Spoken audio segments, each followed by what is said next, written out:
What's up, YouTube? This is your boy Atomic. Thank you for visiting the channel.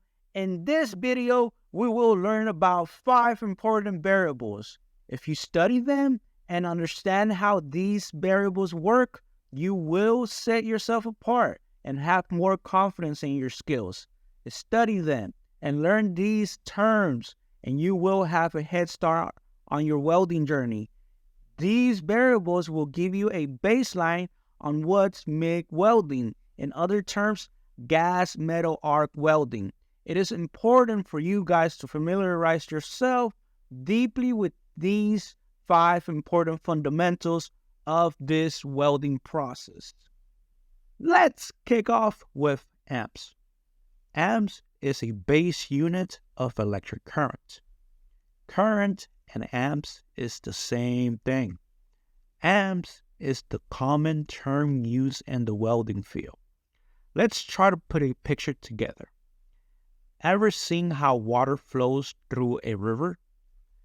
That effect is called current. It's the flow of something that moves steadily and continuously. Now let's transition it to electricity.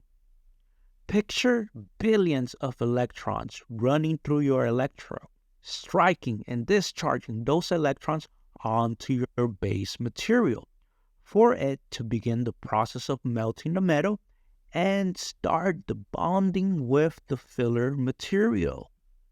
Team, remember this. The higher the amps, the more heat input you are delivering to your base material. Let's fortify our understanding about amps. What will happen to your base material that is an 0.125 inch thin and you are using very high amp settings? Take a guess. Okay, I'll let you know what happens. You will blow through that joint like an AK-47 makes a hole through the wall. Friends, amps is heat, so you will need to go considerably low on your amps so you're not blowing through your thin material. Vice versa with thicker base material. It takes higher energy with thicker material to reach that melting point. Let's talk about voltage now. Hopefully you get to make an experiment where you are watching your friend weld with low voltage and also with high voltage, and watch what happens to the arc cone. Voltage allows more current to flow. Low voltage equals narrow arc length. Higher voltage equals wider arc length. Think of voltage like a water spigot. As you open the water valve, you are widening the flow of more water to run. Same concept with welding. As you go up on voltage, billions of electrons are being allowed to flow through your electrode, and the arc cone widens due to it going up in voltage. Alrighty guys, I'm going to give you a baseline of how to go about setting your amps and your voltage. It is important to remember that current will support your weld with penetration. Another detail about amps is that some welding machines have amps and wire feed speed set together. We're going to talk about it later on. But because wire feed speed is a corresponding variable to amps, that's why some machines have it set up all together.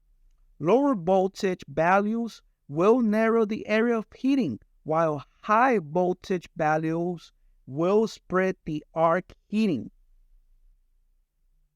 What it do? What it do? Guys, you guys better not be going to sleep on me. All right, let's talk about the next important variable. Wire feed speed. Wire feed speed determines the current. Wire feed speed determines the melting rate. Wire feed speed ranges from 100 to 500 inches per minute. Try to understand this in your mind. Think about wire feed speed as how fast you want to fill your joint. The faster you want to fill that joint, the more current you will need to keep up with that speed. The wire feed speed is composed of a mechanism which uses an electrode motor and a set of drive rods that pull the electrode from the spool and pushes it towards the weld gun. Shielding gas is very special. It allows the chemistry for the welding process to happen. It protects the chemistry bonding when the base material is fusing together with the filler material. It shuts out the atmosphere from contact with the molten metal. It protects the solidifying state when it's transitioning from liquid to solid metal. Let's broaden our understanding of shielding gas. Question: have you ever experienced porosity cavities appearing into your weld profile? Answer: one of the reasons is because some degree of moisture entered the welding process chemically without the protection of shielding gas. Sometimes this happens when the nozzle is clogged with spatter and the spatter is obstructing the flow of the shielding gas, leaving the molten weld puddle unprotected from the atmosphere. Shielding gas and flow rate influence the following: the weld metal mechanical properties, penetration and weld bead profile, and arc characteristics. Oh man, you better pay attention to this one. This variable will define you as a welder. Travel speed needs to be held constant. Remember this, guys. Travel speed needs to be held constant. When travel speed decreases, your deposition of filler metal increases. When travel speed increases, your deposition of filler metal decreases. I will make a separate video presentation about the best welding techniques, and travel speed is the most important one for a welder. For now, let's just focus on our baseline knowledge of travel speed. Let me give you an example. If you were to hold an acetylene torch idle on a joint long enough, you will eventually melt that specific part of your base material.